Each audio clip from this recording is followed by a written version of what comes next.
Hello and welcome back guys to engineers का अड्डा। हम लोगों ने पिछले वीडियो में देखा डिस्क्रीट फोरियर ट्रांसफॉर्म क्या होता है और उससे पहले देखा कि फोरियर ट्रांसफॉर्म क्या होता है। तो अगर आप लोगों ने वो वीडियो चेकआउट नहीं किया है तो उसे पहले चेक कर लीजिए, फिर आइए डिस्क्रीट फोरियर ट्रांसफॉर्म के न्यूमेरिकल पे, क्योंकि उसके बिना आप लोग को ये समझने में थोड़ी दिक्कत आएगी। ऐसा नहीं कि समझ नहीं पाएंगे, लेकिन थोड़ी सी दिक्कत आएगी। तो शुरू करते हैं। तो सबसे पहला जो हमारी चीज़ है कि डिस्क्रीट फोरियर ट्रांसफॉर्म में एक जस्ट कुछ रिवीजन करा देता हूँ कि डिस्क्रीट फोरियर ट्रांसफॉर्म किसे कहते हैं। डिस्क्रीट फोरियर ट्रांसफॉर्म हम लोग उसे कहते हैं जो इमेज को कन्वर्ट कर देता है स्पेशियल डोमेन से फ्रीक्वेंसी डोमेन में। अब स्पेशियल डोमेन किसे कहते हैं? स्पेशियल डोमेन पे कोई भी इमेज जो हमारी होती है वो जनरली स्पेशियल डोमेन पे होती है।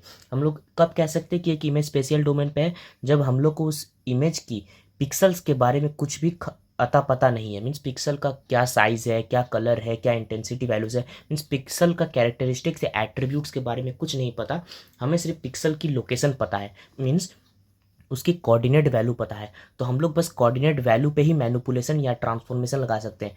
मान लीजिए एक पिक्सल है जो कि 10,10 पे है और उसको हम लोग कन्वर्ट करके 11,11 पे ले आए, तो बस हम लोग यही ट्रांसफॉर्मेशन अप्लाई कर सकते हैं। हम लोग पिक्सल की इंटेंसिटी वगैरह नहीं बढ़ा सकते, तो वो होता है स्पेशियल डोमेन। और इसीलिए हम लोग इसको फ्रीक्वेंसी डोमेन में कन्वर्ट करते हैं, और फ्रीक्वेंसी डोमेन पे कन्वर्ट करने के लिए हम लोग यूज़ करते हैं डीएफटी को। फ्रीक्वेंसी डोमेन पे कन्वर्ट करने से फ़ायदा क्या है? हम लोग को उसके एट्रीब्यूट्स के बारे में पता चलेगा, लाइक इंटेंसिटी क्या है, कलर है क्या है, साइज़ क्या है, तो हम लोग उस हिसाब से उस पर ट्रांसफॉर्मेशन आगे कर सकते हैं। तो मैंने यहाँ पर एक ये लिख के रखा है, इसे कहते हैं फोरियर मैट्रिक्स। क्या कहते हैं? Fourier matrix.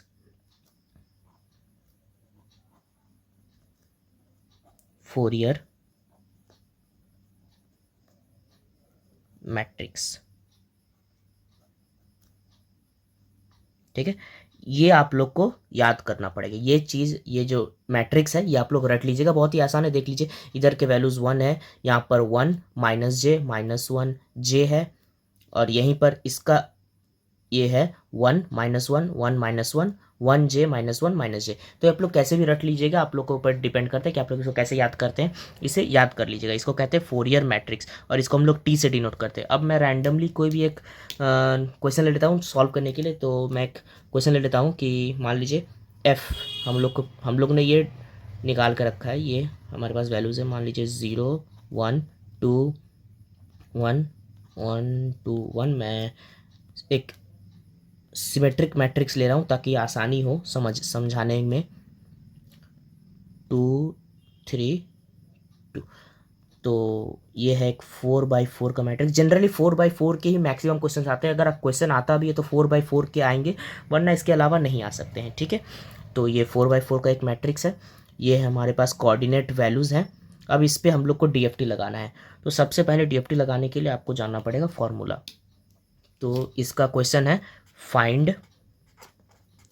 2D DFT, find 2D DFT. तो इसे निकालने के लिए हम लोग क्या करेंगे?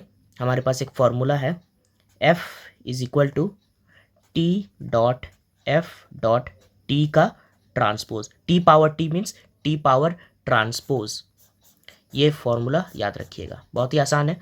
टी ट्रांसपोज मीन्स हमारे पास टी है यहाँ पर, मीन्स इसके साथ इसको मल्टीप्लाई करेंगे, टी डॉट एफ इसके साथ इसको मल्टीप्लाई करेंगे, फिर जो वैल्यू आएगा रिजल्टेंट आएगा उसको हम लोग इसके ट्रांसपोज, इसका अगर ट्रांसपोज करते तो क्या वैल्यू आएगा?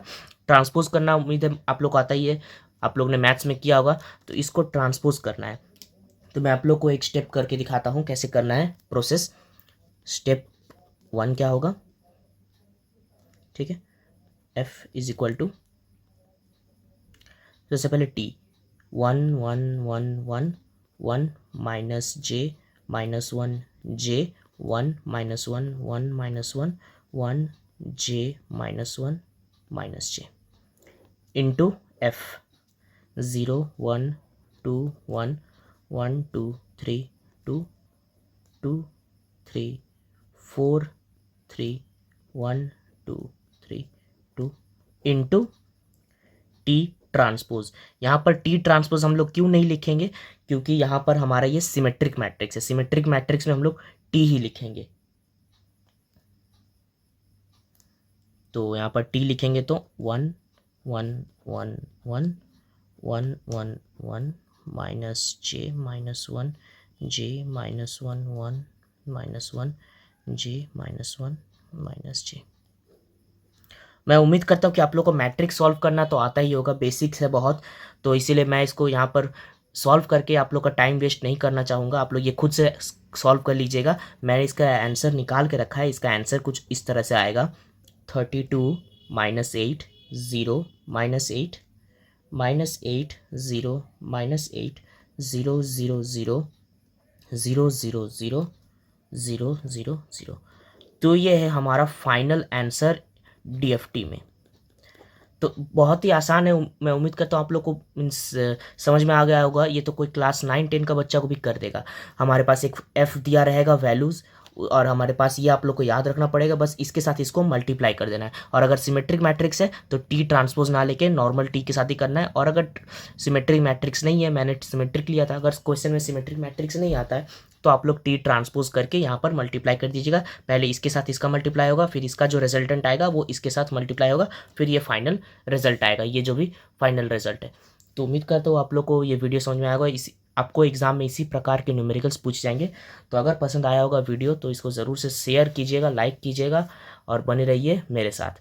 और डिस्क्रिप्शन बॉक्स में बाकी लिंक्स दिए हुए हैं, उनको देखना ना भूलें, ताकि आपको डिजिटल इमेज प्रोसेसिंग के पूरी कॉन्सेप्ट समझ में आ जाए। सो थैंक यू दोस्तों।